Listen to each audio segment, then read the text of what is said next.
پاکستان کی aviation plus Pakistan میں ایک انٹرنیشنل لیول کا ایک ٹورسٹ سپاٹ بن چکا ہے، جہاں پر دنیا میں کہہ رہا ہوں اس ٹائم ٹوٹ پڑی ہے۔ اس کی عکاسی ہوگی جو میں آپ کو اعداد و شمار دوں گا کہ کس طرح سے وہاں پہ فلائٹ آپریشن جو حال ہی میں کچھ عرصہ پہلے شروع ہوا تھا پچھلے سال، اس سے پہلے بھی فلائٹس تھیں لیکن کم تھی، لیکن آہستہ آہستہ بڑھتے بڑھتے وہ انٹرنیشنل فلائٹ آپریشن میں تبدیل ہو چکا ہے۔ دنیا بھر سے سیاح وہاں پر آ رہے ہیں، پاکستان بھر سے لوگ مطلب کہ ٹوٹ پڑے ہیں اس ڈیسٹینیشن پر۔ جناب میں بات کر رہا ہوں اسکردو کی۔ اسکردو کا ایئرپورٹ پاکستان کے ایک بڑے ایئرپورٹس میں اس کا شمار ہوتا ہے۔ رن وے خاصی لمبی تھی، اس طرح کی چیزوں اس کے بارے میں آتی تھیں۔ موسم بہت اچھا تھا، بائی روڈ کنیکٹیوٹی تھی لیکن تھوڑا مشکل تھی، لوگ اوائڈ کرتے تھے جانے تھے۔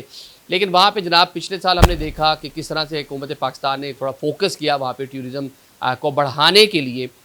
پہلے بھی فلائٹ آپریشن تھی، فلائٹ زیادہ لیکن کم تھی۔ ٹورزم کو مد نظر رکھتے ہوئے جس طرح وہاں پہ فلائٹ آپریشن شروع ہوا، اب وہ اتنا زیادہ ہو چکا ہے کہ 2 دن پہلے وہاں پہ ایک نیا ریکارڈ بن گیا ہے۔ وہ ریکارڈ کیا ہے جناب؟ ایک دن میں 14 فلائٹس کو ہینڈل کیا گیا ہے اسکردو کے انٹرنیشنل ایئرپورٹ کے اوپر۔